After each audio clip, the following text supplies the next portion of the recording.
As mentioned before, I started out as a military aviator. I was an experimental test pilot for a few years, and then had the great fortune to become an astronaut back in 2000. Had two opportunities to fly to space. Once for 2 months, I flew up on SGx2023, one of the assembly missions for the International Space Station. I stayed on board for 2 months as an expedition crew member, and then the next flight went up and down on a Soyuz, spent 6 months on board the International Space Station, and commanded Expedition 47. Amazing opportunity, and really glad that I had this chance to experience really a childhood dream.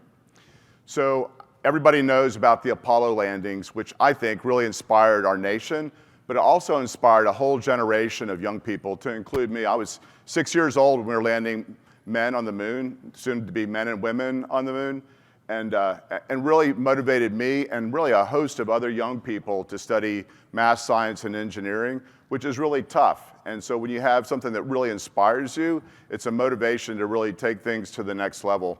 This is a really iconic photograph of John Young. He was the commander of Apollo 16. If you look at this photo carefully, what you see is he's actually jumping. So he's a few feet off the ground, 1/6 gravity, jumping up into the air. And for me, the Apollo missions were really connected to my life because I had the chance to meet John Young. I flew with him in a T-38 a few times. So amazing individual. And really the things that we thought about as children when I was young as science fiction had become science fact. And the history of our space program really is about evolution. Next slide, please. We started out with the Mercury program, Gemini, then we had Apollo, but after Apollo we had Apollo-Soyuz, where we docked with the Soviet Union's Soyuz module. Then we had the Shuttle Mir program, so the space shuttle docked to the Mir space station, and we had US crew members that worked with them.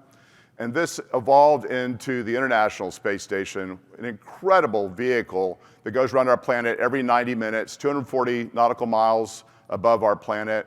And we've learned so much through this experience in terms of how to build a space station, what it means to live in space. Next slide, please. And there are certain elements of human spaceflight that we've become really good at, and we've become good at it because we've learned over time. One of those is how to do spacewalks. The space station, one of the fundamental aspects of building the space station was with using spacewalks. And this started out with the very first spacewalker, Ed White, and then that evolved into the spacewalks we did out of the space shuttle. And really the fundamental design of the International Space Station was assembled using spacewalks and robotics. Next slide. So we used the robotic arm on the space shuttle, picked out payloads, which are really elements of the space station, assembled those like huge Lego blocks, and then the spacewalkers would go out and do the final assembly. And now that the space station is fully developed, we use the different robotics we have on board space station to grab vehicles and attach those onto space station for our supplies. So we've evolved from these early days of robotics that were on the space shuttle to the International Space Station robotic systems, and now we use it for these purposes. This is a view out of the cupola, which is like a glass-bottom boat on the International Space Station. 6 windows in a big circle and a big window in the center. And the crew actually manually flies the robotic arm, grabs onto that spaceship, and then brings it in. And we've evolved over time so that the ground actually does a good chunk of the individual work. In fact, what's happened over time in terms of operations and the evolution is we've transitioned a lot of things that were done by the crew to the ground so that we can optimize the amount of time that crew has to do experiments on board the space station. Next slide, please. The International Space Station, it's a world-class laboratory. In fact, it's a national laboratory now, and it's a great platform for anything that requires zero gravity or near zero gravity. Experiments and fundamental research and fluid dynamics, combustion, lots of different fundamental science. Next slide. And one of the main areas of focus right now is understanding the effects of zero gravity on the human body. It turns out that our bodies are not really made for zero G. Lots of different things happen. We lose bone density and muscle mass, and so the crew exercises for a couple hours every day in order to maintain their health, and we've learned a ton. Early on, we found out that if you didn't exercise the way that we do, you would lose 2% of your bone density per month, which is really untenable even for a 6-month mission. And so by virtue of the fact that we have this dedicated time and the equipment on board, we're able to maintain our health. Something else that's very strange, just one other thing to touch on with respect to the effects of zero gravity on the human body is what happens to our eyes. It increases the interocular pressure. And so what we have on board Space Station is essentially an ophthalmology clinic, working very closely with the ground investigators to help us understand these different effects. This is a picture of a fundus on my eye. The upper right-hand corner is not Mars. That's my retina and optical nerve down below it. And so all this information is helping us understand these effects so that we can help counter it. And actually has lots of interesting science that goes around it in terms of how it applies to us on Earth. So the exact opposite thing happens with glaucoma with respect to pressure in your eye. And so these investigations have application for health on Earth as well. Next slide. So what's the next step? It's been an evolutionary path in human spaceflight. From the very first days of one person going to space, we've had as many as 13 people on board the International Space Station.